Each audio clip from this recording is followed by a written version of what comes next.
Hey guys, welcome back to Small Screen Shakedown. Today we'll talk about the dark truth about Dan Schneider being obsessed with Jennette McCurdy. Let's head into it. Jennette McCurdy. Jennette McCurdy began her acting career as a child, and by her late adolescence, she had achieved success. She starred in Nickelodeon's hit show iCarly and her own spin-off, Sam and Cat. She later starred in Netflix's Between and had a brief country music career with Capitol Records Nashville. Despite her external success, McCurdy felt ashamed of 90% of her resume and ultimately unfulfilled, so she turned to alcohol. But that didn't work, so she quit acting and began writing and directing in 2017.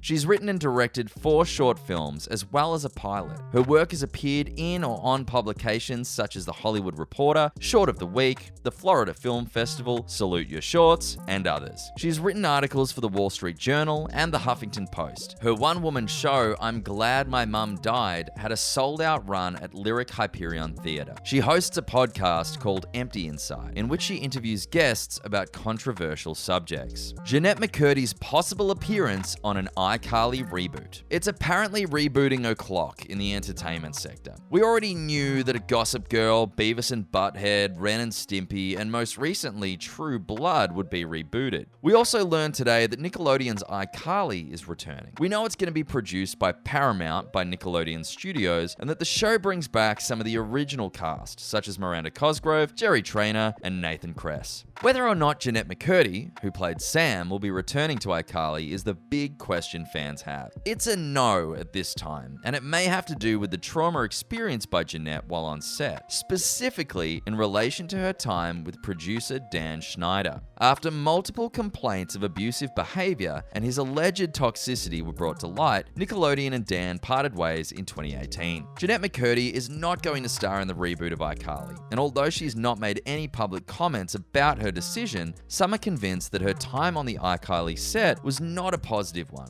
Along with the trauma she encountered in Hollywood, she wrote about her eating disorder in 2019, diving into how the industry exacerbated her bulimia and self-worth. Jennette made a Vine in 2013 that addressed Dan, saying, "Look what you've done to me." In many ways, the Vine was particularly frightening. Although she didn't say it explicitly, it seemed that Jennette was mimicking Amanda Bynes, now known for her very public and sad mental breakdown. The famous child starter. Was it a cry for assistance? Was Jennette chastising Dan for something specific? Jennette recently posted a video to her TikTok account on November 28 with the caption, "Wondering what it would have been like to have had a healthy, non-traumatic childhood." Jennette quit acting in 2016, telling Elite Daily, "I had to kind of fight the demons on my own time. I went dark. I went off social media. I quit acting. I had to make these pretty big life decisions in order to deal with my stuff, my life." In regards to iCarly, Jennette stated, "I still have complicated feelings towards my past from my experience with Nickelodeon. It's something that I work on. I'd like to get to a place of peace with my past. That would be great." But Jennette is no longer totally off the grid. She has 2.6 million TikTok followers, is working on a one-woman show called I'm Glad My Mum Died, which has been postponed due to the pandemic, and hosts her own podcast, Empty Inside. On her website, you can keep up with her. Although she may not be willing to put herself on set again,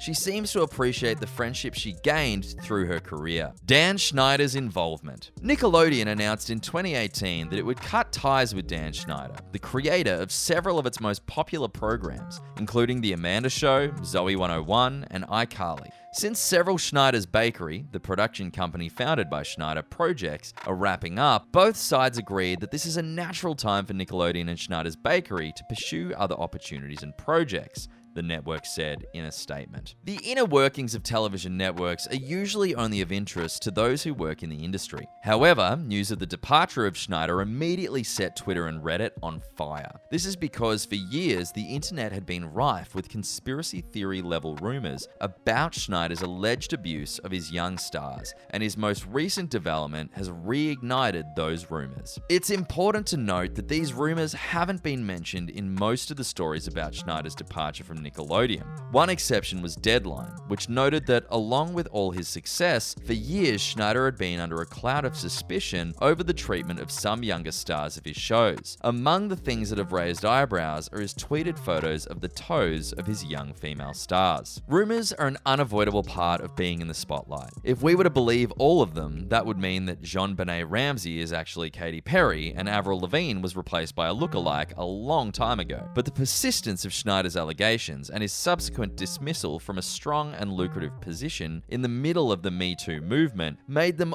all the more apparent. In 2013, similar rumors about Schneider popped up on longtime internet forum The Data Lounge, where one user wrote, "Schneider is one of the biggest pedos in the biz, but as long as he can take a pretty young girl and turn her into a money-making machine, he'll always have a job." Schneider allegedly paid one user $100 to tickle their feet while they worked as an extra on The Amanda Show, according to a Reddit user from the same year. In 2014, Crazy Days and Nights noted in a blind item that Schneider has a reputation for being very hands-on with his actors and actresses. It also stated that two actors who found fame in Schneider's shows, Miranda Cosgrove and Jennette McCurdy, boycotted the Teen Choice Awards that year, at which the producer was honored with the Lifetime Achievement Award. This once again proves the horrible effect which Dan Schneider had, especially on Jennette McCurdy when she grew up in the Nickelodeon environment. He seems to have been obsessed with not only teen actors in general, but Jennette McCurdy especially, which is why she's still too traumatized to publicly talk about everything. What do you think about Dan Schneider? Do you think he physically abused Jennette McCurdy? Let us know in the comments section. This brings us to the end of our video. I hope you enjoyed it. Hit like if you did, and don't forget to subscribe to our channel so that you don't miss any of our videos in the future. Also, watch the two videos that are on your screen, because I'm sure you'll love them. With that, I'll see you in the next video.